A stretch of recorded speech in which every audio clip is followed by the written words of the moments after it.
వర్తమానము వినుమా ప్రియ నేస్తమా, విని నీవు ప్రభుని విశ్వసించుమా. వినుమా ప్రియ నేస్తమా, విని నీవు ప్రభుని విశ్వసించుమా. Praise the lord. దేవునికి స్తోత్రం. అనుదిన మన్నా అనే ఈ ఆధ్యాత్మిక కార్యక్రమాన్ని వీక్షిస్తున్న ప్రియ సోదరి సోదరులారా, మన ప్రభువును రక్షకుడునైన యేసుక్రీస్తు అతి శ్రేష్టమైన నామములో మీ అందరికీ శుభాలు వందనాలు తెలియచేయుచున్నాను. ఈ శ్రేష్టమైన సమయంలో దేవుని పరిశుద్ధ గ్రంథములో నుండి 2వ దినవృత్తాంతముల గ్రంథము 15వ అధ్యాయము 7వ వచనం. కాగా మీరు బలహీనులు కాక ధైర్యము వహించుడి, మీ కార్యము సఫలమగును. ప్రభునందు ప్రియ దేవుని యొక్క బిడ్డలారా, దేవుని పరిశుద్ధ గ్రంథములో యూదా అనే దేశమును ఆసా అనే రాజు పరిపాలన చేస్తున్న దినాలలో ఒకరోజు దేవుని యొక్క ఆత్మ అజర్యా అనే వ్యక్తి మీదకి వచ్చింది. ఈ అజర్యా అనేటటువంటి వ్యక్తి ఆసా రాజుతో యూదా ప్రజలతో దేవుని మాటలను ప్రకటిస్తూ ఉన్నాడు. యూదా ప్రజలరా, ఆసా రాజా, మీరు దేవుని పక్షపు వారైతే ఆయన మీ పక్షముగా ఉంటాడు. ఆయన యొద్ద మీరు విచారణ చేస్తే ఆయన మీకు ప్రత్యక్షమవుతాడు. ఆయనను మీరు విసర్జిస్తే ప్రభు మీకు దూరం అవుతాడు. యూదా ప్రజలరా, దేవుని పక్షంగా నిలబడండి. దేవుని దగ్గర మీరు ప్రార్థన చేయండి. దేవుని వైపు మీరు తిరగండి. ఈ భూలోకంలో మీరు ఎదుర్కొంటున్న ఏ విధమైన సమస్యలైనా ఇబ్బందులైనా వాటిని చూచి కలవరపడవద్దు. మీరు బలహీనులు కాక ధైర్యము వహించుడి, మీ కార్యము సఫలమగును అని అన్నారు. నిజమే ప్రియ దేవుని బిడ్డలారా, మనం ఆరాధన చేసే దేవుడు మన కార్యమును సఫలము చేసే దేవుడు. కార్యము అనగా పని. మన పనులను ఆయన సఫలం చేస్తారు.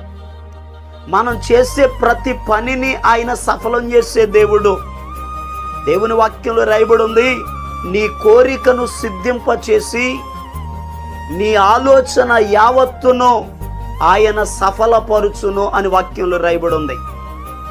దేవుడు మన ఆలోచనలను సఫలం చేస్తాడు. నీ కుటుంబాన్ని గూర్చి, నీ బిడ్డలను గూర్చి, నీ వ్యాపారాన్ని గురించి, నీ చేతి పనులను గూర్చి ఏ ఆలోచనలైతే నువ్వు కలిగి ఉన్నావో, ఏ ఉద్దేశములైతే కలిగి ఉన్నావో, నీ ఉద్దేశములను సఫలం చేసేవాడు దేవుడు. ప్రియ దేవుని బిడ్డలారా, పరిస్థితులను చూచి కృంగిపోవద్దు, బలహీనులవ్వద్దు, ధైర్యము తెచ్చుకోనండి. దేవుడు మీ పనులను ఆశీర్వదించబోతున్నారు. ధైర్యము తెచ్చుకోనండి, మీ పనులను దేవుడు సఫలం చేయబోతున్నారు. యెషయా గ్రంథం 26వ అధ్యాయం 12వ వచనంలో రాయబడి ఉంది, యెహోవా, నిజముగా నీవు మాకు సమాధానమును స్థిరపరిచి ఉన్నావు. నిజముగా నీవు మా పక్షమున నుండి మా పనులన్నిటినీ సఫలపరుచుదు అని అంటున్నాడు భక్తుడు. మన పనులను సఫలము చేసే దేవుడు. అయితే ఒక వ్యక్తి చేసే పనులను, ఒక వ్యక్తి ఆలోచనలను దేవుడు సఫలం చేయాలి అని అంటే ఆ వ్యక్తి ఏం చేయాలో పరిశుద్ధ గ్రంథంలో నుండి ఒక మాటను చదువుకుందాం. కీర్తనల గ్రంథం 1వ కీర్తన 2-3 వచనాలను మనం చదివితే అక్కడ రాయబడి ఉంది, యెహోవా ధర్మశాస్త్రమునందు ఆనందించుచు దివారాత్రము దానిని ధ్యానించువాడు ధన్యుడు. అతడు నీటి కాలువల యోరను నాటబడిన వాడై ఆకు వాడక తన కాలమందు ఫలమిచ్చు చెట్టు వలె నుండును. అతడు చేయున్నదంతయు సఫలమగును. ఈరోజు ఈ మాటలు వింటున్న ప్రియ దేవుని బిడ్డలారా, మనం చేసే పనులు దేవుడు సఫలం చేయాలి అని అంటే దేవుని వాక్యమును ధ్యానించాలి, దేవుని వాక్యమును అనుసరించాలి, ఆయన వాక్యమును మనం గైకొనాలి. ఎవరైతే యెహోవా ధర్మశాస్త్రమునందు ఆనందిస్తూ ఆ ధర్మశాస్త్రమును ధ్యానిస్తారో, ఆ ధర్మశాస్త్రాన్ని గైకొంటారో అతడు చేయునదంతయు సఫలమగునని వాక్యంలో రాయబడి ఉంది. దేవుని మాట విన్నప్పుడు మనం సఫలమవుతాం, ఆయన మాట వినకపోతే విఫలమైపోతాం. పేతురు గారు కూడా ఒకానొక సమయంలో యేసయ్య మాట వినకుండా వల భుజానేసుకుని వెళ్ళిపోయాడు. రాత్రంతా ప్రయాసపడ్డాడు, సఫలం కాలేదు, ఒక్క చేప కూడా పట్టలేకపోయాడు. కానీ మరుసటి దినం యేసయ్య వచ్చి నీ దోణెను కొంచెము లోతునకు నడిపించి కుడి ప్రక్కన వల వేయమన్నప్పుడు సిమోను పేతురు చెప్తున్నాడు, ఏలినవాడా, రాత్రంతా మేము ప్రయాసపడ్డాం కానీ మాకేమీ దొరకలేదు, అయినన్నో ఇప్పుడు మేము నీ మాట వింటాం, నీ మాటను గైకొంటాం, నీ మాట చొప్పున వల వేస్తానని కొంచెము లోతునకు వెళ్ళి వల వేసినప్పుడు 2 దోణెలు పట్టేనన్ని చేపలు పడ్డాయి, 2 దోణెలు నిండిపోయాయి. ఈరోజు ఈ మాటలు వింటున్న ప్రియ దేవుని బిడ్డలారా, మన జీవితంలో కూడా దేవుని మాటను మనం విందాం. ఏ స్థలములైతే నువ్వు విఫలమయ్యావో, ఏ స్థలములైతే నేనింత కష్టపడ్డాను ఫలితం దక్కలేదని బాధపడ్డావో, నువ్వు నిరాశ చెందిన స్థలములోనే నువ్వు ఆశీర్వదించబడేటట్లుగా దేవుడు నీ జీవితంలో సఫలం చేయబోతున్నాడు. దేవుని మాటలను విందాం, ఆయన ఆజ్ఞలను అనుసరిద్దాం. ప్రియ దేవుని బిడ్డలారా, దేవుని మాటను విన్నప్పుడు మనం సఫలం అవుతాం. ఆయన మాట విన్నప్పుడు దేవుడు మనకు తోడుగా ఉంటాడు.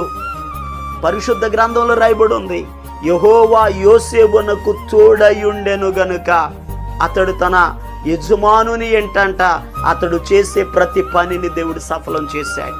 ఈరోజు దేవుడు మనకు కూడా తోడుగా ఉండి మనం చేసే ప్రతి పనిని సఫలం చేయనట్లుగా ప్రార్థన చేద్దాం. దేవుని మాటను విందాం, ఆయనకు లోబడదాం, ఆయన ఇచ్చే ఆశీర్వాదాలు పొందుకుందాం. దేవుడి మాటలను దీవించును గాక. ప్రభు మీరు చేసే ప్రతి పనిని సఫలపరచునట్లు మీ కొరకు ప్రార్థన చేస్తాను. తలల వంచండి, కళ్ళు మూసుకోనండి, ప్రార్థనలు ఏకీభవించండి. మహాపరిశుద్ధుడును అత్యంత కృపా కనికరాలు కలిగిన మా యేసయ్య నీకు వందనాలు. ఈ శ్రేష్టమైన సమయంలో అయా నీ బిడ్డలను మీరు దీవించండి, ఆశీర్వదించండి, ఆరోగ్యవంతులుగా మీరు తీర్చిదిద్దండి, కృపాక్షేమాలు అనుగ్రహించండి.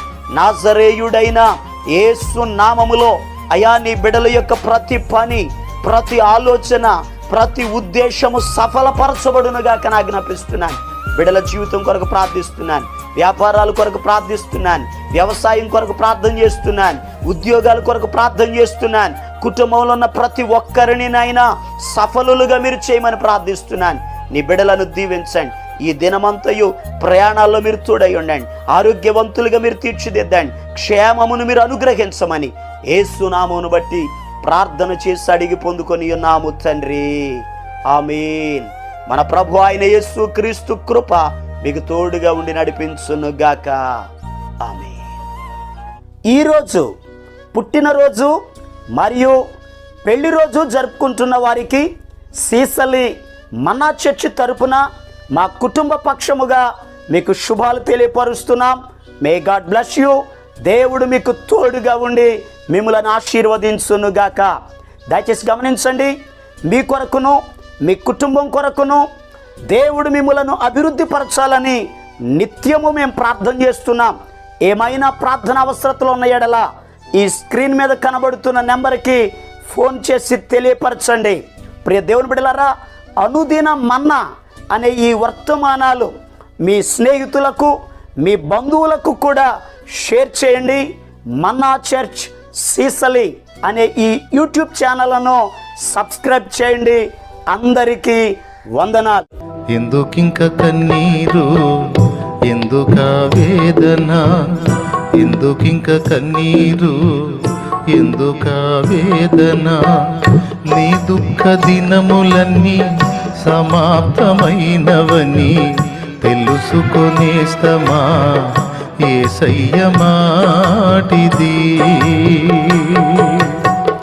నీ దుఃఖ దినములన్నీ సమాప్తమైనవని తెలుసుకొనేస్తమా యేసయ్య మాటిది. ఎందుకింక కన్నీరు, ఎందుకా వేదన?